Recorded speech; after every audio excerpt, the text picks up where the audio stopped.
CG पाठशाला में स्वागत है आप सभी का दोस्तों। आशा करता हूँ आप स्वस्थ होंगे, मस्त होंगे और आपकी पढ़ाई भी बहुत बढ़िया चल रही होगी। तो दोस्तों, यह हमारे साइंस के एमसीक्यू सीरीज का थर्ड पार्ट है। आपने यदि पहला और दूसरा पार्ट नहीं देखा हो तो आप हमारे चैनल के प्लेलिस्ट पर जाकर देख सकते हैं। और अगर आपको इस वीडियो का पीडीएफ चाहिए तो आप हमारे टेलीग्राम चैनल में ज्वाइन हो सकते हैं, जिसका लिंक इस वीडियो के डिस्क्रिप्शन बॉक्स में दिया हुआ है। याद रखिए, यह साइंस का एमसीक्यू सीरीज है तो यह सभी एग्जाम के लिए महत्वपूर्ण होगा, चाहे वह प्रयोगशाला परिचारक हो, सेंट्रल का एग्जाम हो या स्टेट का कोई सा भी एग्जाम हो, एसएससी, रेलवे, बैंकिंग, सबके लिए महत्वपूर्ण होगा। तो आप सभी के परिप्रेक्ष्य में से इसे देख सकते हैं। चलिए स्टार्ट करते हैं अब बिना समय गवाए। पहला क्वेश्चन, धूप से बचने के लिए छाते में रंग संयोजन निम्न में से कौन सा सबसे उचित है? धूप से बचने के लिए जो छाते में रंग संयोजन किया जाता है, निम्न में से कौन सा सबसे उचित है? याद रखिए, ये धूप से बचने वाले छाते का बोला जा रहा है, बारिश से नहीं। तो इसमें हमारा आंसर ऑप्शन बी हो जाएगा। ऊपर उजला नीचे काला रंग का होना चाहिए, मतलब ऊपर सफेद रंग का और नीचे काला रंग का होना चाहिए। श्वेत रंग प्रकाश का पूर्णतः परावर्तक है, जिससे बहुत कम मात्रा में ऊष्मा अवशोषित हो पाती है, अतः छाते की ऊपरी सतह सफेद होने से ही गर्मी में धूप से बचा जा सकेगा। नेक्स्ट क्वेश्चन, खगोलीय दूरदर्शी से बना प्रतिबिंब होता है। पूछा जा रहा है खगोलीय दूरदर्शी से जो प्रतिबिंब बनता है वो किस प्रकृति का होता है? तो यह प्रतिबिंब काल्पनिक और बड़ा होता है। आंसर हमारा ऑप्शन बी हो जाएगा। नेक्स्ट क्वेश्चन, जब दो समांतर समतल दर्पणों के बीच कोई वस्तु रख दी जाती है तो बनने वाले प्रतिबिंबों की संख्या होती है। तो बनने वाला प्रतिबिंब अनंत पे बनेगा। आंसर ऑप्शन डी हो जाएगा। डिटेल, दो समांतर समतल दर्पणों के बीच यदि कोई वस्तु रख दी जाती है तो बनने वाले प्रतिबिंबों की संख्या अनंत होती है, क्योंकि प्रत्येक प्रतिबिंब परावर्तित होकर एक नया प्रतिबिंब बनाता है और इस तरह यह क्रम चलता रहता है। जब दो समतल दर्पण थीटा कोण पर झुके होते हैं तो उनके द्वारा उनके मध्य में रखी वस्तु के बनाए कुल प्रतिबिंबों की संख्या 360 बट्टे थीटा -1 होती है। मतलब जैसे दो समतल दर्पण है, आमने सामने रखा गया है, तो कितने थीटा कोण पर झुका हुआ है उस थीटा को हम यहाँ पर रखेंगे तो उसकी संख्या हमें पता चल जाएगी। नेक्स्ट क्वेश्चन, प्रकाश के एक बिंदु स्रोत को दो समांतर समतल दर्पणों के मध्य रखने पर कितने प्रतिबिंब बनेंगे?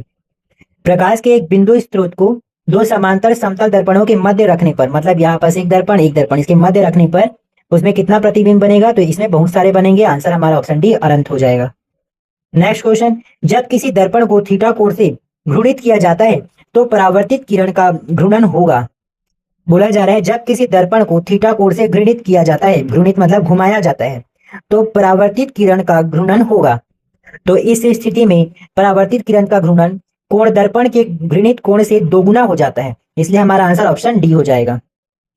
जब दर्पण पर आपतित प्रकाश किरण की दिशा परावर्तित नहीं होती है तब परावर्तित किरण का घूर्णन कोण दर्पण के घूर्णित कोण से दोगुना हो जाता है। आशा करता हूं आपको समझ आ रहा होगा। फिर भी कुछ डाउट हो तो कमेंट कीजिएगा। नेक्स्ट क्वेश्चन, कथन कारण से संबंधित पहले कथन देखते हैं। यातायात संकेतकों पर जड़ी हुई कांच की छोटी छोटी मणिकाएं उन पर प्रकाश पड़ने पर तेजी से चमकने लगती हैं। तो यह बिल्कुल सही बात है। किसी भी मणिकाओं पर अगर प्रकाश जाता है तो वह चमकने लग जाएगी, सिंपल सी बात है। इसका कारण देखते हैं, क्या कारण सही है। प्रकाश पूर्णतः परावर्तित होते हैं जब आपतन कोण एक निश्चित क्रांतिक मान से अधिक हो जाता है एवं अपेक्षाकृत सघन माध्यम से गुजरता हुआ प्रकाश एक अपेक्षाकृत विरल माध्यम से परावर्तित होता है। तो यह बिल्कुल सही कारण है। ऊपर दिया गया कथन का ये बिल्कुल सही कारण है, इसलिए हमारा आंसर इसमें ऑप्शन ए हो जाएगा। ए और आर दोनों सही है और आर ए का सही स्पष्टीकरण है। इसका डिटेल देखते हैं। जब प्रकाश विरल माध्यम से सघन माध्यम में जाता है तो क्रांतिक कोण पर या उससे अधिक कोण पर प्रकाश की पूर्ण रूप से उसी माध्यम से वापसी हो जाती है, जिसे पूर्ण आंतरिक परावर्तन कहते हैं। यह मणिकाएं अपेक्षाकृत सघन माध्यम है, अतः पूर्ण आंतरिक परावर्तन के कारण वे तेजी से चमकती है। इस प्रकार कथन और कारण दोनों सही हैं तथा कारण कथन का सही स्पष्टीकरण है। ये तो आपको पढ़ने से ही समझ आ रहा होगा। फिर भी कुछ डाउट हो तो कमेंट कीजिएगा। नेक्स्ट क्वेश्चन, प्रकाश में 7 रंग होते हैं, रंगों को अलग करने का क्या तरीका है? तो 7 रंगों को प्रकाश से अलग करने का तरीका, एक प्रिज्म से रंगों को अलग किया जा सकता है। प्रकाश को एक प्रिज्म से गुजारने पर क्या हो जाएगा? 7 रंग अलग अलग हो जाते हैं। इसका डिटेल देखते हैं। एक प्रिज्म से रंगों को अलग अलग किया जाता है। श्वेत प्रकाश 7 रंगों के मिलने से बनता है। प्रिज्म से होकर गुजरने पर अलग अलग तरंगदैर्ध्य के कारण ये 7 रंग के प्रकाश अलग अलग होकर वर्णपट्ट बनाते हैं। नेक्स्ट क्वेश्चन, इंद्रधनुष के रंगों का सही क्रम है। इंद्रधनुष के रंगों का सही क्रम जानने के लिए इंग्लिश में विबग्योर और हिंदी में बैजानी हापा नाला आपको याद रखना है, जिससे आपको आसानी से पता चल जाएगा। बैगनी, जामुनी, नीला, हरा, पीला, नारंगी एवं लाल। तो इसके आधार पर हमारा आंसर ऑप्शन डी हो जाएगा, नीला, हरा और पीला, अगर सही क्रम देखा जाए तो। परावर्तन पूर्ण आंतरिक परावर्तन तथा अपवर्तन द्वारा वर्ण विक्षेपण का सबसे अच्छा उदाहरण आकाश में वर्षा के बाद दिखाई देने वाला इंद्रधनुष है। इंद्रधनुष में दृश्य रंगों का क्रम इस प्रकार है, तो आपको याद रखना है, बैजानी हापानाला, बै से बैगनी, जा से जामुनी, नी से नीला, हा से हरा, पी से पीला, नारंगी, फिर लाल। नेक्स्ट क्वेश्चन, जब धूप वर्षा की बूंदों पर गिरती है तो इंद्रधनुष बनता है। इसके लिए निम्नलिखित में से कौन सी भौतिक परिघटनाएं जिम्मेदार है। इसमें बोला जा रहा है जब धूप वर्षा की बूंदों पर गिरती है तो इंद्रधनुष बनता है। इसके लिए निम्नलिखित में से कौन सी भौतिक परिघटनाएं जिम्मेदार है, मतलब यह किसके कारण होता है। इसमें सही उत्तर का चयन करना है। पहला दिया है परिक्षेपण, दूसरा अपवर्तन, तीसरा आंतरिक परावर्तन। तो ये तीनों के कारण ही इंद्रधनुष बनता है, तो ये तीनों ही सही हो जाएगा। हमारा आंसर ऑप्शन डी, पहला, दूसरा और तीसरा। डिटेल देखते हैं। परावर्तन पूर्ण आंतरिक परावर्तन तथा अपवर्तन द्वारा वर्ण विक्षेपण का सबसे अच्छा उदाहरण इंद्रधनुष है। मतलब परावर्तन और पूर्ण आंतरिक परावर्तन तथा अपवर्तन, ये तीनों के विक्षेपण से सबसे अच्छा उदाहरण इसका क्या है, इंद्रधनुष। इन तीनों के विक्षेपण से इंद्रधनुष बनता है। जब वर्षा की बूंदों पर आपतित होने वाली सूर्य की किरणों का 2 बार अपवर्तन व 1 बार परावर्तन होता है तो प्राथमिक इंद्रधनुष का निर्माण होता है। प्राथमिक इंद्रधनुष में लाल रंग बाहर की ओर और बैगनी रंग अंदर की ओर होती है। इंद्रधनुष 2 प्रकार के होते हैं, एक प्राथमिक और एक द्वितीयक। नेक्स्ट क्वेश्चन, अधोलिखित में से कौन सा रंग इंद्रधनुष के मध्य में दिखाई देता है। तो आपको अगर वो याद रहेगा बैजानी हापा नाला, तो आपको पता चल जाएगा कि मध्य में कौन सा रहता है। तो इस ऑप्शन के आधार पर मध्य में हरा रंग होता है। आंसर हमारा ऑप्शन बी हो जाएगा। इंद्रधनुष में दृश्य रंगों का क्रम इस प्रकार है, लाल, नारंगी, पीला, हरा, नीला, जामुनी, बैगनी। स्पष्ट है कि मध्य में हरा रंग है। नेक्स्ट क्वेश्चन, इंद्रधनुष के दोनों सीमांत वर्णपट्ट होते हैं। इंद्रधनुष के दोनों सीमांत वर्णपट्ट होते हैं। पूछा जा रहा है इंद्रधनुष के किनारों पर कौन कौन सा रंग होता है, तो बैगनी और लाल होता है। इसमें आंसर ऑप्शन डी हो जाएगा। नेक्स्ट क्वेश्चन, दोपहर के 12 बजे किस दिशा में इंद्रधनुष दिखाई देता है। तो याद रखिए दोपहर के 12 बजे इंद्रधनुष नहीं देखा जा सकता। आंसर ऑप्शन डी हो जाएगा, क्योंकि सूर्य एग्जैक्ट पृथ्वी के ऊपर होती है, अतः प्रकाश का अपवर्तन बूंदों में नहीं हो पाता, जिसके कारण इंद्रधनुष नहीं बनता है। आइए डिटेल देखते हैं। दोपहर के 12 बजे सूर्य सीधे सिर के ऊपर होते हैं, अतः प्रकाश का अपवर्तन वर्षा की बूंदों में नहीं हो पाता और इंद्रधनुष हमें दिखाई नहीं पड़तेंगे। इंद्रधनुष हमेशा सूर्य की दिशा के विपरीत दिशा में दिखाई देते हैं। जब सूर्य पूर्व में होता है अर्थात सुबह के समय, तब इंद्रधनुष पश्चिम दिशा में दिखाई देता है, क्योंकि पूर्व से सूर्य उदय होता है तो पश्चिम में इंद्रधनुष दिख सकता है। तथा जब सूर्य पश्चिम में होता है अर्थात शाम के समय, इंद्रधनुष पूर्व में दिखाई देता है, मतलब अपोजिट साइड में। नेक्स्ट क्वेश्चन, कथन ए, एक छड़ी को जल में तिरछी स्थिति में डुबोया गया है। यदि बगल से देखा जाए तो छड़ी छोटी और जल की सतह पर झुकी हुई प्रतीत होती है। तो कथन तो ये सही है, जल में अगर तिरछा देखा जाए तो वो झुकी हुई प्रतीत होती है, कोई भी क्षण रखो या डंडी रखो। लेकिन किस कारण से होता है उसे देखते हैं। कारण, छड़ी से आने वाला प्रकाश जल अणुओं से प्रकीर्णित होकर छड़ी के छोटी एवं झुकी हुई होने का आभास देता है। तो ये इसका कारण गलत है, प्रकीर्णित होकर नहीं। जो छड़ी जो है झुकी हुई प्रतीत होती है वह प्रकाश के अपवर्तन के कारण होता है। तो इसमें कथन सही है लेकिन कारण गलत है। इसका आंसर हमारा ऑप्शन सी हो जाएगा। इसका डिटेल देख लेते हैं। छड़ी को जल में तिरछी स्थिति में डुबोने पर छड़ी छोटी तथा जल की सतह पर झुकी हुई प्रतीत होती है। इसका कारण प्रकाश का अपवर्तन है। जब छड़ी के डूबे हिस्से से चलने वाली किरणें जल की सतह पर पहुंचती है तो वे सघन माध्यम से विरल माध्यम में जाने के कारण अविलंब से दूर हटकर अपवर्तित होकर हमारी आंख में प्रवेश करती है। इस कारण कथन ए सही है और कारण गलत हो जाएगा। नेक्स्ट क्वेश्चन, निम्नलिखित कथनों पर विचार कीजिए। पहला कथन, यदि कोई व्यक्ति पानी भरी बाल्टी में पड़े एक सिक्के को देखता है तो उसे सिक्का अपने वास्तविक स्थल से अपेक्षाकृत निकट लगेगा। तो यह कथन बिल्कुल सही है, ये निकट प्रतीत होता है। दूसरा कथन, यदि जल के अंदर कोई व्यक्ति जल तल से ऊपर एक सिक्के को देखता है तो सिक्का अपने वास्तविक स्थल से अपेक्षाकृत अधिक ऊंचाई पर लगेगा।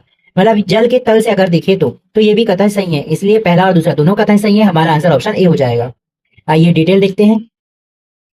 दोनों ही परिस्थितियों में अपवर्तन का सिद्धांत लागू होगा, क्योंकि प्रकाश के एक माध्यम से दूसरे माध्यम में प्रवेश करने पर उसकी दिशा और चाल में परिवर्तन होगा। प्रथम स्थित परिस्थिति में जल से बाहर स्थित प्रेक्षक के संदर्भ में प्रकाश किरण सघन माध्यम से विरल माध्यम मतलब जल से वायु में प्रवेश करती है, अतः अपवर्तन के कारण सिक्का अपनी वास्तविक स्थिति में निकट प्रतीत होती है। द्वितीय परिस्थिति में जल के अंदर स्थित प्रेक्षक के संदर्भ में प्रकाश विकिरण विरल माध्यम अर्थात वायु से सघन माध्यम अर्थात जल में प्रवेश करती है, अतः सिक्का अपने वास्तविक स्थल से अपेक्षाकृत अधिक ऊंचाई पर प्रतीत होती है। आशा करता हूं आपको समझ आ रहा होगा। फिर भी कुछ डाउट हो तो कमेंट कीजिए, वीडियो अच्छी लगी हो तो लाइक करें, नए व्यूअर्स हो तो सब्सक्राइब करें। नेक्स्ट क्वेश्चन, जल में वायु का बुलबुला जिसकी भांति व्यवहार करेगा वह है। जल में वायु का बुलबुला किसके भांति व्यवहार करेगा अर्थात कौन से दर्पण या लेंस के भांति, वो पूछा गया है। तो जल में वायु का बुलबुला अवतल दर्पण की भांति व्यवहार करता है, आंसर ऑप्शन डी हो जाएगा। इसका कारण देखते हैं। पानी में डूबा हुआ वायु का बुलबुला जिसकी सतह उत्तल होती है, पानी में डूबा हुआ वायु का बुलबुला अगर उसकी सतह को देखा जाए तो उत्तल होती है, क्योंकि ये इस तरीके से गोल होता है और ये इसकी सतह है तो ये उत्तल होती है। अवतल लेंस अपसारी लेंस की भांति व्यवहार करता है। पानी का अपवर्तनांक वायु से अधिक होता है, इसलिए जल में डूबे हुए बुलबुले के लेंस की प्रकृति बदल जाती है। देखो अपवर्तनांक अधिक होने के कारण जल में डूबे हुए बुलबुले के लेंस की प्रकृति बदल जाती है, मतलब उत्तल का अवतल की भांति। नेक्स्ट क्वेश्चन, जल के अंदर वायु का बुलबुला व्यवहार करता है। तो जल के अंदर वायु का बुलबुला किस तरीके का व्यवहार करता है, तो यह अपसारी लेंस जैसे व्यवहार करता है, ऊपर व्याख्या में हमने देखा था। नेक्स्ट क्वेश्चन, किसी व्यक्ति का पूरा प्रतिबिंब देखने के लिए एक समतल दर्पण की न्यूनतम ऊंचाई होनी चाहिए। किसी व्यक्ति का पूरा प्रतिबिंब हम समतल दर्पण में देख सकते हैं, लेकिन उसकी ऊंचाई कितनी होनी चाहिए ये पूछा है। तो उसकी ऊंचाई व्यक्ति की ऊंचाई का आधा होना चाहिए। याद रखिए, व्यक्ति की ऊंचाई का आधा होना चाहिए। समझ लीजिए कोई बच्चा या कोई व्यक्ति जो है 2 फीट का है तो दर्पण 1 फीट का होना चाहिए। अगर कोई h ऊंचाई का व्यक्ति समतल दर्पण में अपना पूर्ण प्रतिबिंब देखना चाहता है तो समतल दर्पण की न्यूनतम ऊंचाई h/2 होनी चाहिए। नेक्स्ट क्वेश्चन, एक समतल दर्पण की वक्रता त्रिज्या होती है। समतल दर्पण की वक्रता त्रिज्या कितनी होती है, तो यह अनंत होती है, आंसर ऑप्शन सी हो जाएगा। नेक्स्ट क्वेश्चन देखते हैं। 1.50 मीटर लंबे व्यक्ति को अपनी खड़ा संपूर्ण प्रतिबिंब देखने के लिए आवश्यक दर्पण की न्यूनतम लंबाई होगी। उसको पूरा प्रतिबिंब अपना देखना है तो न्यूनतम लंबाई कितना होना चाहिए, तो यहाँ पास कितना मीटर लंबा व्यक्ति है वो बता दिया गया है। तो यहाँ 1.5 मीटर लंबा व्यक्ति है तो इसका आधा होना चाहिए, तो इसका आधा कितना हो जाएगा 0.75 मीटर, तो आंसर ऑप्शन ए हो जाएगा। यहाँ डिटेल देख लेते हैं। किसी व्यक्ति को अपना खड़ा संपूर्ण प्रतिबिंब देखने के लिए आवश्यक दर्पण की न्यूनतम लंबाई व्यक्ति की लंबाई की आधी होती है। ठीक है, तो यहाँ पास आप देख सकते हो 1.5 मीटर बताया गया था तो 2 से भाग दिए तो यहाँ पास 0.75 मीटर आ जाएगा। नेक्स्ट क्वेश्चन, दूरदृष्टि दोष निवारण के लिए काम में लेते हैं। याद रखें ये जो दोष है वो नाम के विपरीत होता है। दूरदृष्टि दोष अर्थात दूर का वस्तु स्पष्ट दिखाई देता है लेकिन निकट का वस्तु स्पष्ट दिखाई नहीं देता है, और निकट दृष्टि दोष में निकट का वस्तु स्पष्ट दिखाई देता है लेकिन दूर का नहीं दिखता। तो इसमें पूछा गया है दूरदृष्टि दोष निवारण के लिए काम में लेते हैं तो कौन सा दर्पण या लेंस काम में लिया जाता है, तो इसमें उत्तल लेंस का उपयोग होता है, आंसर ऑप्शन सी हो जाएगा। दूरदृष्टि दोष में निकट की वस्तु स्पष्ट नहीं दिखाई देती है जबकि दूर की वस्तुएं स्पष्ट दिखाई देती हैं। इसके निवारण के लिए चश्मे में उत्तल लेंस का प्रयोग किया जाता है। किसका, उत्तल लेंस का। नेक्स्ट क्वेश्चन, दूरदृष्टि दोष वाले व्यक्ति के संबंध में निम्नलिखित कथनों में से कौन सा कथन सही नहीं है। यहाँ पास 4 कथन दिया है, उसमें से एक ही कथन सही नहीं होगा, तो चारों ऑप्शन को देखते हैं। ऑप्शन ए, व्यक्ति दूर के पिंडों को स्पष्ट देख सकता है, तो यह बिल्कुल सही है। दूरदृष्टि दोष वाले व्यक्ति के संबंध में क्या होगा, वह दूर की पिंडों को स्पष्ट रूप से देख सकता है। ऑप्शन बी, लेंस का नाभ्यंतर अधिक होता है, ये भी सही है। ऑप्शन सी, निकट में पिंडों का प्रतिबिंब रेटिना के पीछे फोकस होता है, निकट से पिंडों का प्रतिबिंब रेटिना के पीछे फोकस होता है, तो ये बिल्कुल सही है। ऑप्शन डी, इस दोष को ठीक करने के लिए अवतल लेंस का उपयोग किया जाता है, तो यही कथन गलत है। इस दोष को ठीक करने के लिए अवतल नहीं उत्तल लेंस का उपयोग किया जाता है। दृष्टि दोष से पीड़ित व्यक्ति को निकट की वस्तुओं पर दृष्टि केंद्रित करने में परेशानी होती है, यह दोष मुख्यतः आंख की पुतली के अधिक छोटे होने के कारण या कार्निया के अधिक समतल होने के कारण उत्पन्न होता है। इस दोष को ठीक करने के लिए उत्तल लेंस का प्रयोग किया जाता है, ना कि अवतल लेंस का। नेक्स्ट क्वेश्चन, निकट दृष्टि दोष दूर करने के लिए निम्नलिखित में से कौन सा लेंस उपयोग में लाया जाता है? तो निकट दृष्टि दोष को दूर करने के लिए नतोदर कॉन्केव लेंस का उपयोग किया जाता है। आंसर ऑप्शन बी हो जाएगा। निकट दृष्टि दोष को दूर करने के लिए नतोदर अवतल उसे अपसारी लेंस कहा जाता है, जिसका उपयोग किया जाता है। अपसारी का मतलब क्या होगा? जैसे लेंस से टकराएगा तो सारी किरण जो है अपसरित हो जाएगा, ठीक है, अलग अलग दिशा पर। ठीक, नेक्स्ट क्वेश्चन देखते हैं। निकट दृष्टि दोष को ठीक किया जाता है। निकट दृष्टि दोष को कैसे ठीक किया जाता है? तो इसमें अवतल लेंस का प्रयुक्त करके ठीक किया जाता है। निकट दृष्टि दोष से पीड़ित व्यक्ति निकट की वस्तु को स्पष्ट देखता है, लेकिन एक निश्चित दूरी से अधिक दूरी पर रखी वस्तु को स्पष्ट नहीं देख पाता। इस दोष के निवारण के लिए व्यक्ति के चश्मे में अवतल लेंस का प्रयोग किया जाता है। तो ये मैं ऊपर बता दिया हूं। नेक्स्ट क्वेश्चन देखते हैं। मायोपिया निकट दृष्टि दोष को ठीक किया जाता है। याद रखें, मायोपिया निकट दृष्टि दोष का ही नाम है, तो इसे अवतल लेंस के माध्यम से ठीक किया जाता है। आंसर ऑप्शन ए हो जाएगा। नेक्स्ट क्वेश्चन, निकट दृष्टि दोष की रोग मुक्ति होती है। निकट दृष्टि दोष की रोग मुक्ति किसके द्वारा होती है? तो यह अवतल लेंस के प्रयोग के द्वारा होती है। Answer option B. Next question, जब एक व्यक्ति तीव्र प्रकाश के क्षेत्र से अंधेरे कमरे में प्रवेश करता है, मतलब बहुत ज्यादा प्रकाश है, उस क्षेत्र से दूसरे कमरे में प्रवेश करता है जहां पर अंधेरा है, तो उसे कुछ समय के लिए स्पष्ट दिखाई नहीं देता है। बाद में धीरे धीरे उसे नीचे चीजें दिखाई देने लगती है। इसका कारण क्या है? कहने का मतलब, जैसे आप बहुत धूप से आ रहे हैं, उसके बाद आप घर में एंट्री करते हैं तो कुछ समय के लिए चीजें नहीं दिखाई देती, उसके धीरे धीरे दिखाई देने लगती है। तो इसका क्या कारण है? तो इसका मुख्य कारण आंखों का अंधेरे के प्रति कुछ समय के में अनुकूलित होना। आंसर ऑप्शन डी हो जाएगा। इसका डिटेल देखते हैं। जब कोई मानव तीव्र प्रकाश से अंधेरे में प्रवेश करते हैं, तो मानव नेत्र अपने को उस अंधेरे के प्रति अनुकूलित करता है। फलतः कुछ समय बाद उसे वस्तु दिखाई देने लगती है। आंखों में स्थित कोन फोटोरिसेप्टर तीव्र प्रकाश की स्थिति में कार्य करने हेतु अधिक अनुकूल होते हैं, जबकि रॉड रिसेप्टर अंधेरे में कार्य करने हेतु अधिक अनुकूलन होते हैं। तीव्र प्रकाश के क्षेत्र में से अंधेरे कमरे में प्रवेश करने पर रॉड रिसेप्टर को कार्यशील होने में थोड़ा समय लगता है। रॉड रिसेप्टर को कार्यशील होने में थोड़ा समय लगता है, यह मुख्य कारण है। नेक्स्ट क्वेश्चन, पढ़ने में काम आने वाले ग्लासेस किस प्रकार के लेंस से बनते हैं? जो पढ़ाई के समय जो ग्लासेस पहने जाते हैं, उसमें काम आने वाले लेंस किस से बने होते हैं? अर्थात ग्लासेस किस लेंस से बने होते हैं? जो चश्मा होता है किस प्रकार के लेंस से बना होता है? तो यह उत्तल लेंस से बना होता है। आंसर ऑप्शन बी हो जाएगा। बीच में मोटे तथा किनारे पर पतले आकार वाले ग्लासेस को उत्तल लेंस, कॉन्वेक्स लेंस कहते हैं। यह अंत से आने वाली प्रकाश को सिकोड़ता है, अतः इसे अपसरित लेंस भी कहते हैं। उत्तल लेंस या अभिसारी लेंस का उपयोग पढ़ने में काम आने वाले ग्लासेस में करते हैं। यह दूरदृष्टि दोष के निवारण हेतु प्रयुक्त होता है। दूरदृष्टि दोष के निवारण हेतु। नेक्स्ट क्वेश्चन, आंख में संकेंद्रण होता है। आंख में संकेंद्रण होता है तो यह किसके कारण होता है? या लेंस की उत्तलता में परिवर्तन के कारण होता है। आंसर ऑप्शन ए हो जाएगा। आंख में संकेंद्रण लेंस की उत्तलता में परिवर्तन द्वारा होता है, अतः विकल्प ए सही उत्तर है। नेक्स्ट क्वेश्चन, निम्नलिखित कथनों में से कौन सा सही नहीं है? यहाँ पर 4 ऑप्शन दिया है, उसमें से कौन सा सही नहीं है वो बताना है। पहला ऑप्शन देखते हैं। मृग तृष्णा एक प्रकाशिक भ्रम है जो प्रकाश के पूर्ण आंतरिक परावर्तन से उत्पन्न होता है। तो ये बिल्कुल सही है, पहले के वीडियो में हमने देखा है। ऑप्शन डी, सर्च लाइट में अवतल दर्पण प्रयुक्त होता है, ये भी सही है। ऑप्शन सी, गर्मी में सामान्यतः सफेद या हल्के रंग वाले कपड़े गाढ़े रंग के कपड़ों की तुलना में वरीय माने जाते हैं। तो ये बिल्कुल सही है, हल्के रंग के कपड़े ज्यादा गर्म नहीं होता, लेकिन गाढ़े रंग के कपड़े ज्यादा गर्म हो जाता है, ये भी सही है। ऑप्शन डी देखते हैं। एक छोटे छिद्र वाला उत्तल दर्पण डॉक्टरों द्वारा रोगियों के कान, नाक या गले की जांच के लिए प्रयोग में लाया जाता है, ये गलत है। तो इसके लिए हेड मिरर का उपयोग किया जाता है डॉक्टरों द्वारा। तो इसमें ए, बी और सी सही है, ऑप्शन डी गलत है। आंसर हमारा ऑप्शन डी हो जाएगा। डिटेल, हेड मिरर का प्रयोग डॉक्टर द्वारा कान, नाक, गले की जांच करने के लिए किया जाता है। यह एक छोटे छिद्र वाला अवतल दर्पण होता है। इसका छिद्र छोटा होता है, इसलिए अवतल दर्पण होता है। प्रश्नगत अन्य तीनों कथन सही है।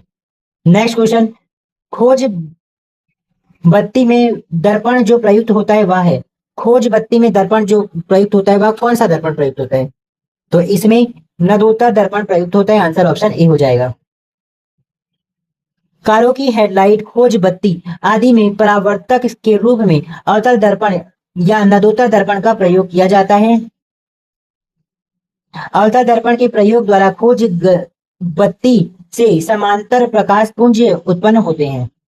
नेक्स्ट क्वेश्चन, स्पष्ट दृष्टि की न्यूनतम दूरी होती है सेंटीमीटर में, हमें बताना है स्पष्ट दृष्टि की न्यूनतम दूरी कितनी होती है। तो इसकी न्यूनतम दूरी 25 होती है। आंसर ऑप्शन ए होता है। नेत्र के सामने की वह निकटतम दूरी जहां पर रखी वस्तु नेत्र को स्पष्ट दिखाई देता है, नेत्र की स्पष्ट दृष्टि की न्यूनतम दूरी कहलाता है, स्पष्ट रूप से दिखाई देने वाला स्थान पर। सामान्यतः आंख के लिए यह 25 सेंटीमीटर होती है।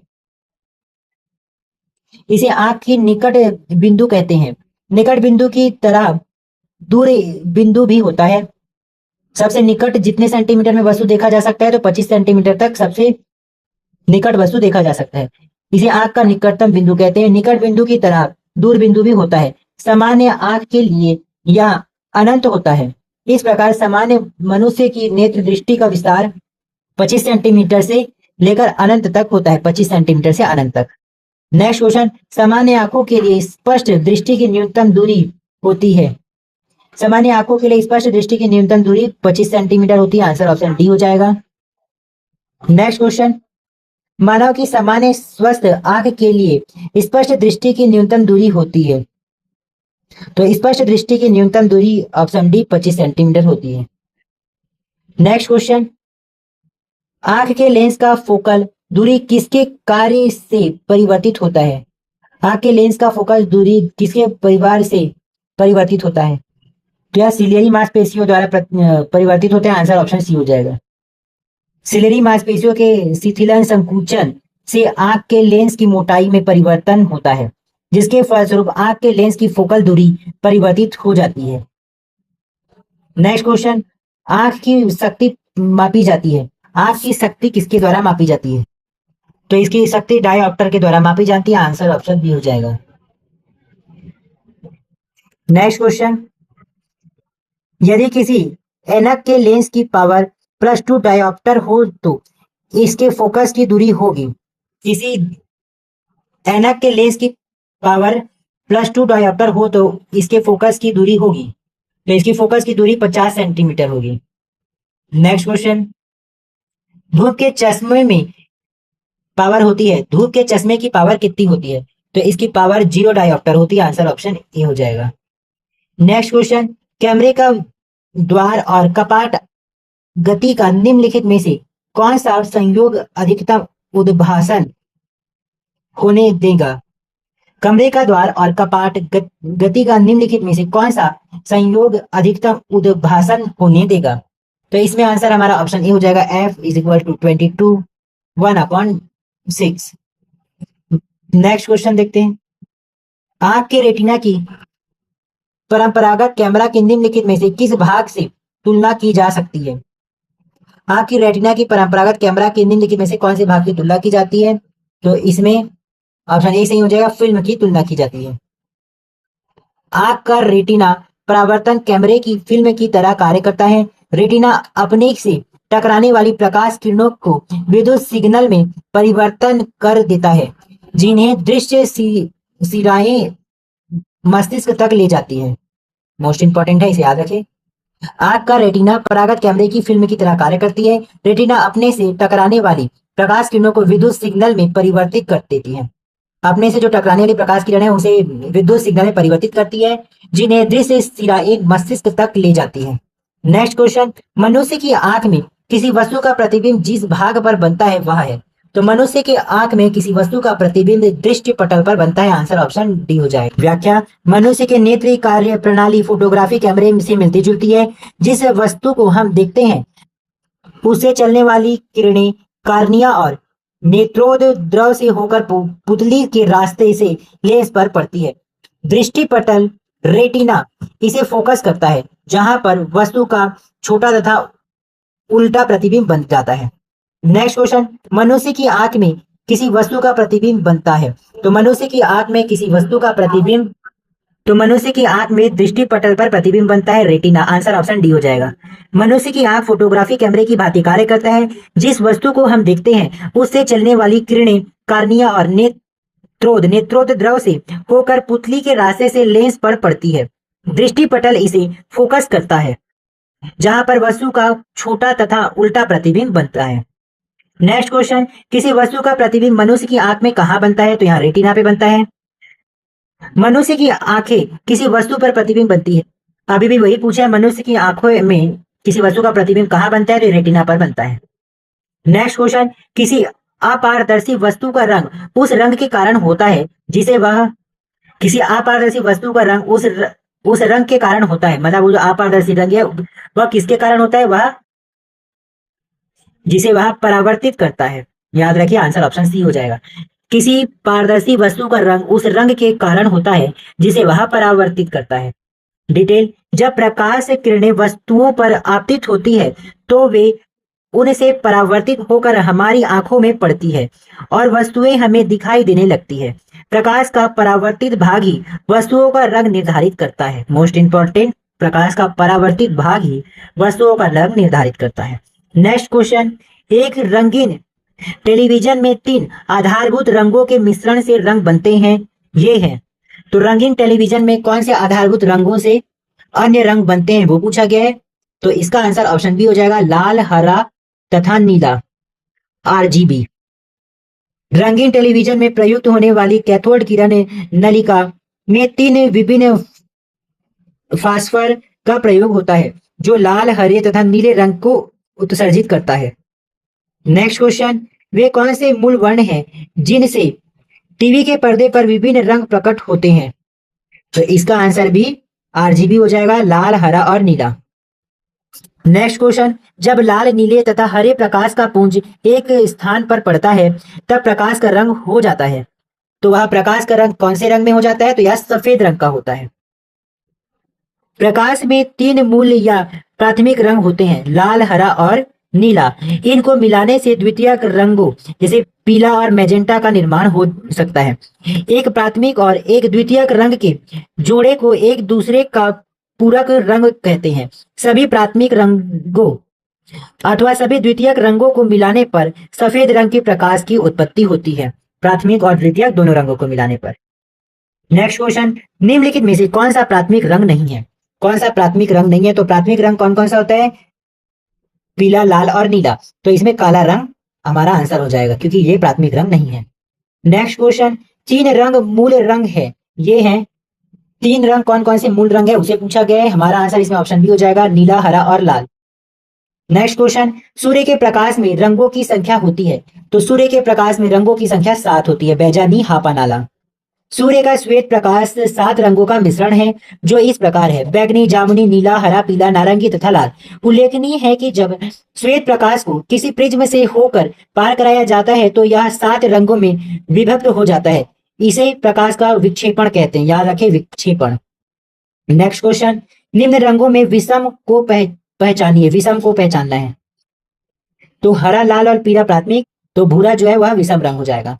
सूर्य के प्रकाश में उपस्थित 7 रंग विबग्योर में भूरा रंग नहीं पाया जाता है, अतः भूरा रंग असंगत है। उल्लेखनीय है कि जब श्वेत प्रकाश को किसी प्रिज्म से होकर पार कराया जाता है तो यह 7 रंगों में VIBGYOR, violet, indigo, blue, green, yellow, orange और रेड में टूट जाते हैं। इस घटना को प्रकाश का विक्षेपण अथवा वर्ण विक्षेपण कहते हैं। इंद्रधनुष का निर्माण इसी घटना के परिणाम स्वरूप होता है।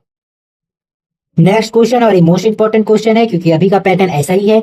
निम्नलिखित परिघटनाओं पर विचार कीजिए और उपरयुक्त में से कौन सा दृष्टि भ्रम है ये बता रहे हैं। पहला घटना, गोधूली से सूर्य का अमाप। गोधूली से सूर्य का अमाप। दूसरा कथन, उषा काल में सूर्य का रंग। तीसरा, उषा काल में चंद्रमा का दिखना। चौथा, आकाश में तारों का टिमटिमाना। पांचवा, आकाश में ध्रुव तारे का दिखना। तो इसमें दृष्टि भ्रम कौन सा है ये पूछा गया है, जो भ्रमित होते हैं। तो इसमें पहला कथन, गोधूली से सूर्य का अमाप, यह दृष्टि भ्रम है। उसमें दूसरा, उषा काल में सूर्य का रंग, यह भी दृष्टि भ्रम है। और चौथा, आकाश में तारों का टिमटिमाना, यह भी दृष्टि भ्रम है। हमारा आंसर ऑप्शन सी हो जाएगा। पहला, दूसरा और चौथा। डिटेल देखते हैं। संध्या के समय सूर्य का आकार बड़ा दिखना एक दृष्टि भ्रम है। उषा काल में सूर्य का लाल दिखना एवं आकाश में तारों का टिमटिमाना भी एक दृष्टि भ्रम है। आसमान में जगमगाते तारों को देखकर हमें ऐसा लगता है जैसे वे अनवरत नहीं चमकते, बल्कि पल पल चमकना बंद करते रहते हैं। लेकिन ऐसी बात नहीं है। तारे निरंतर एक समान चमकते रहते हैं, यह टिमटिमाते नहीं हैं, वो हमें ऐसे दिखते हैं। वायुमंडल में विभिन्न घनत्व वाली परतें होती हैं, अतः तारों से चलने वाले प्रकाश का अपवर्तन इस विभिन्न घनत्व वाली परतों से होता है और प्रकाश की मात्रा घट बढ़ जाती है। साथ ही वायुमंडल की परतें भी हिलती रहती हैं, अतः तारे टिमटिमाते नजर आते हैं। तो इस प्रकार से हमारा 3 पार्ट में प्रकाश से संबंधित सभी एमसीक्यू क्वेश्चन कंप्लीट हो गए हैं, जो स्टेट और सेंट्रल सभी के लिए इंपॉर्टेंट रहेगा। तो आप तीनों पार्ट को देखिए। और नेक्स्ट हमारा जो टॉपिक रहेगा ऊष्मा एवं ऊष्मा गतिकी, ये भी मोस्ट इंपॉर्टेंट है और प्रयोगशाला परिचारक में यह दिया गया है। तो वीडियो थोड़ा भी हेल्पफुल लगा हो तो प्लीज लाइक कीजिए, नए व्यूअर्स हो तो सब्सक्राइब कीजिए और कुछ भी डाउट हो या सजेशन हो तो कमेंट कीजिएगा। मिलते हैं नेक्स्ट वीडियो में। आपका दिन शुभ रहे।